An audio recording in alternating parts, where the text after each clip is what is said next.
అదే RTV app వార్తల్ని క్షణాల్లో చదివే అవకాశం ఉంటుంది. ఒక న్యూస్ పేపర్, ఒక టెలివిజన్ ఛానల్ మీ చేతుల్లో ఎప్పుడూ ఉంటాయి. శ్రీమాత్రే నమః. ఈరోజు కడప పట్టణానికి సమీపంలో కనుమలపల్లి దగ్గర వెలసినటువంటి శ్రీ కామాక్షమ్మ తల్లి దేవాలయంలో ప్రతిష్టానంతరము జరిగేటువంటి మండల పూజ అనే కార్యక్రమం ఈరోజు జరుగుతూ ఉంది. ప్రతిష్ట అయిన తర్వాత 41వ రోజు 40 రోజులకు చేసే మండల పూజ ఈరోజు ప్రారంభించబడి ఉదయం నుంచి గణపతి పూజ, పుణ్యవాచనము, రక్షాబంధనము, మాతృకా పూజ, అభిషేకములు, హోమము, అమ్మవారి యొక్క ఆ ఏకాంబరేశ్వర స్వామివారి కామాక్షమ్మ తల్లి శాంతి కళ్యాణ మహోత్సవం ఇంతవరకు చక్కగా జరిగి భక్తాదులు తీర్థప్రసాదాలు తీసుకున్నారు. ప్రతి ఒక్క భక్తాదులు అమ్మవారిని దర్శించుకొని తీర్థప్రసాదాలు స్వీకరించి అమ్మవారి అనుగ్రహానికి పాత్రలు కావాల్సిందిగా మరీ కోరుచున్నాం.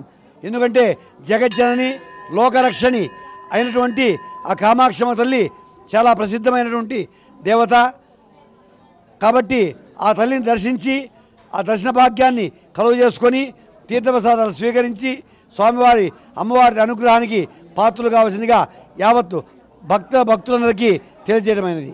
మన యొక్క శక్తిపీఠాల్లో ఒకటిగా ఉండేటువంటి కంచిపట్నంలో అమ్మవారు వెలసి ఉన్నది. అమ్మవారు అష్టాదశ శక్తిపీఠాల్లో కంచిలో ఉన్నటువంటి అమ్మవారు కామాక్షమ్మ. అట్లాగే మన కడప పట్టణంలో కూడా అమ్మవారి ప్రతిష్ట కార్యక్రమం అదే రూపాన్ని ప్రతిష్ఠించడం జరిగింది.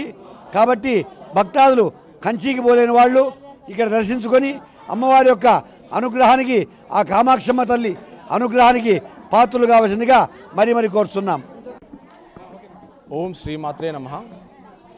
కడప శ్రీ కంచి కామాక్షి అమ్మవారి టెంపుల్లో ఈరోజు 41 రోజులు మండల పూజలు జరిగి ఈరోజు సమాప్తం జరిగాయి.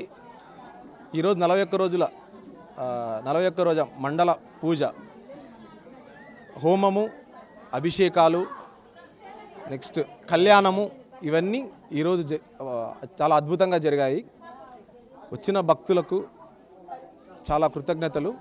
నెక్స్ట్ అన్నదానం జరుగుతుంది. జై గురుభ్యో నమః.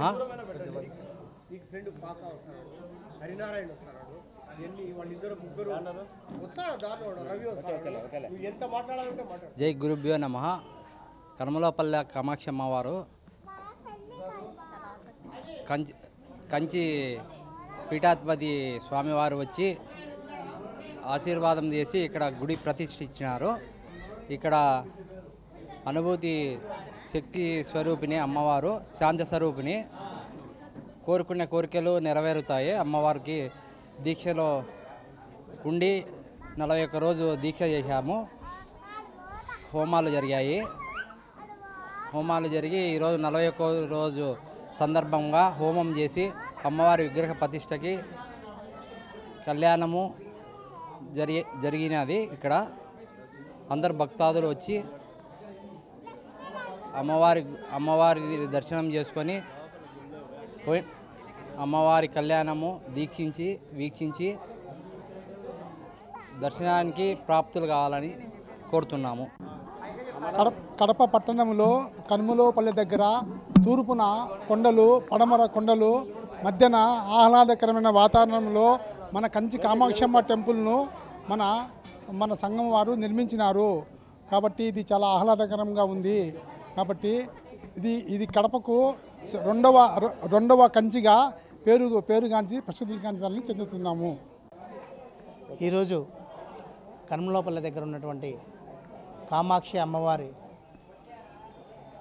గుడి ప్రారంభమై విగ్రహ ప్రతిష్ఠ జరిగిన తర్వాత 41 రోజులు దీక్షలో ఉండి ఈరోజు కళ్యాణోత్సవం జరగడం నిజంగా శుభపరిణామం. నిజంగా గుడి ఈ నిర్మాణానికి సహకరించిన దాతలందరికీ కూడా నా హృదయపూర్వక ధన్యవాదాలు తెలుపుకుంటున్నాను.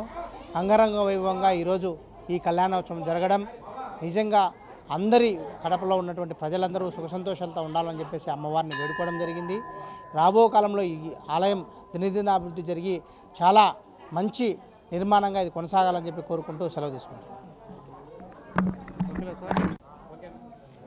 ఈరోజు సిద్ధోట మండలం కనుమలపల్లిలో మరి కామాక్షి అమ్మవారి టెంపుల్ నిర్మాణం చేసింది.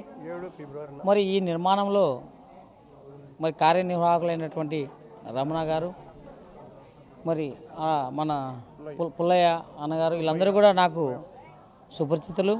మరి ఈ ఆలయ నిర్మాణం వాళ్ళు చాలా వ్యయ ప్రయాసాలతో మరి చాలా రోజుల నుంచి కూడా ఒక మంచి ప్రాంతంలో ఒక కొండ కింద అమ్మవారిని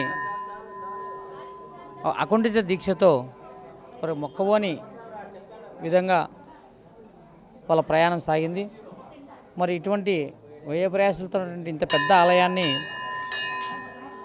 వాళ్ళు నిర్మించడం, దీనిలో మరి జాతీయ రహదారిలో ఒక బిల్డింగ్ నిర్మాణం జరిపితే అక్కడ జాతీయ రహదారిలో అది వెళ్ళిపోవడం, మళ్ళీ వాళ్ళు ఇక్కడ పునర్నిర్మించడం చూస్తే వాళ్లకు అమ్మవారి మీద ఈ కామాక్షి అమ్మవారు ఇక్కడ వెలిచేదానికి వాళ్ళ ద్వారా కడప నగర ప్రజలతో పాటు కడప జిల్లా ప్రజలందరికీ కూడా ఒక క్షేత్రంగా ఇక్కడ విరాజిల్లుతోంది. మరి ఈ నిర్మాణంలో వాళ్ళ కృషి అభినందనీయం. మరి వాళ్ళందరికీ కూడా నేను మనస్ఫూర్తిగా నమస్కరించి శుభాకాంక్షలు తెలియజేస్తూ ఉన్నాం. మరి ఈ ఆలయం ద్వారా కడప జిల్లాలో ఉన్నటువంటి అందరి హిందూ బంధువులందరికీ కూడా ఒక మంచి క్షేత్రంగా ఇది మున్ముందు అందరికీ ఒక మంచి క్షేత్రంగా ఉండి విడిదిగా అందరి కోరికలను తీర్చే కామాక్షి అమ్మవారి గుడిగా విరజిల్లాలని చెప్పి కోరుకుంటా ఉన్నాం. మరి ఈ గుడిని ఇక్కడే ఎందుకు నెలకొల్పారని చెప్పి మరి ఇక్కడ ఈ కడప నుంచి కనుమలపల్లి బాగ్రాపేట మధ్యలో ఎన్నో ప్రమాదాలకు గురై ఎంతమందో ప్రాణాలు కోల్పోయిన వైనం. మరి ఈ విధంగా ఇక్కడ ఒక శనీశ్వర స్వామి టెంపుల్, మరి శివాలయం, మళ్ళీ తర్వాత ఒక కామాక్షి టెంపుల్, అంటే ఇది ఒక హిందువులకి ఒక క్యారిడార్గా హిందూ బంధువులందరికీ కూడా ఒక మనోధైర్యాన్ని, అంటే ఇక్కడ ఎన్నో ప్రమాదాలకు గురై ప్రాణాలు కోల్పోయిన కుటుంబాలందరికీ కూడా ఆ కుటుంబాలకి ఆ చనిపోయిన వాళ్ళందరికీ కూడా ఆ దేవదేవుడు మరి మంచి ఇది కల్పించాలని చెప్పి, అంటే ఇంకా ఇప్పుడు ఈ గుడులు నెలకొల్పినప్పటి నుంచి కూడా ప్రమాదాలు చాలా తగ్గినాయి. ఇక్కడ ఒక ఆధ్యాత్మిక కేంద్రంగా నెలకొల్పినందుకు మరి ఇక్కడ గుడి నెలకొల్పిన అందరికీ కూడా కార్యనిర్వాహకులకు అందరికీ కూడా ధన్యవాదాలు తెలియజేస్తూ ఉన్నాం.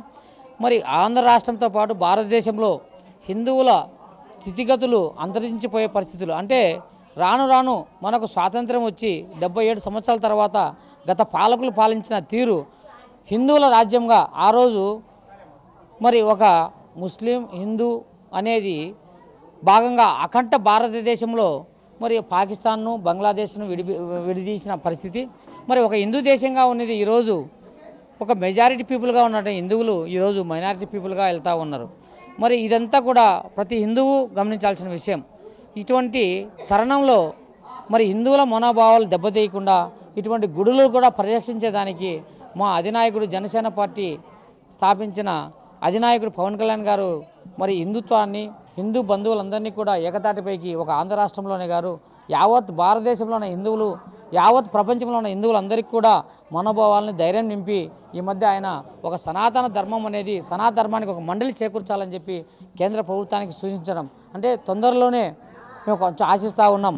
మరి ఈ హిందూ బంధువులందరికీ కూడా ఒక మండలి ఉండాలని చెప్పేసి కేంద్రానికి ఆయన సూచించడం, తొందరలో అది వచ్చి హిందూ దేవాలయాల పరిరక్షణకి ఒక చట్టం రావాలి, హిందూ దేవాలయాల పరిరక్షణకి ఒక విధానం రావాలి. మరి భారతదేశంలో ఉన్న హిందువులందరికీ కూడా ఒక నమ్మకమైన ఒక చట్టపరమైన విధానాలు రూపకల్పన చేసేదానికి ఆయన మండలి ఏర్పాటు చేయాలని చెప్పి కేంద్ర ప్రభుత్వాన్ని కోరడం. మరి దానికోసమై ఒక సనాతన ధర్మాన్ని, అంటే సనాతన ధర్మం అంటే ఒక మనిషి సగటు సగటు మనిషి జీవన విధానం అంతే. అంటే ఈరోజు ఒక సనాతన ధర్మం అంటుంటే మిగతా మతస్థులందరూ కూడా విమర్శలతోనూ విధానాలతోనూ మరి ఇటువంటి దాంట్లో అందరినీ కించపరిచే విధంగా ఉంటే కూడా మొక్కవోనిగా పవన్ కళ్యాణ్ గారు తీసుకెళ్తా ఉన్నారు. ఈ ఆలయ పరిరక్షణ కోసం ఈ ఆంధ్రప్రదేశ్తో కాబట్టి భారతదేశంలోని ఆలయాలన్నీ పరిరక్షణ కోసం మరి ఈ కూటమి ప్రభుత్వం కూడా శ్రద్ధ తీసుకొని వాళ్ళ పరిరక్షణ కోసం ఆలయాల్లో పనిచేసే పూజారుల కోసం అయితే కూడా తీసుకున్న తీరు అయితే వర్ణనాతీతం. మరి మున్ముందు కూడా మా పవన్ కళ్యాణ్ గారి ఆశయాలు లక్ష్యాలు అంటే హిందుత్వాలను గౌరవించాలి, హిందుత్వాలను ప్రేమించాలి, మరి అట్లానే ఇతర మతాలను కూడా గౌరవించాలనే రీతిలో ఒక మత సామరస్యాన్ని సమాన దూరంలో ప్రయాణం చేసేదానికి మరి ఆయన తీసుకున్న నిర్ణయం వర్ణనాతీతం. మరిన్ని వీడియోస్ కోసం ఛానల్ ని సబ్స్క్రైబ్ చేయండి, లేటెస్ట్ అప్డేట్స్ కోసం వాట్సాప్ ఛానల్ ని ఫాలో చేయండి అండ్ లింక్ డిస్క్రిప్షన్ లో ఉంది.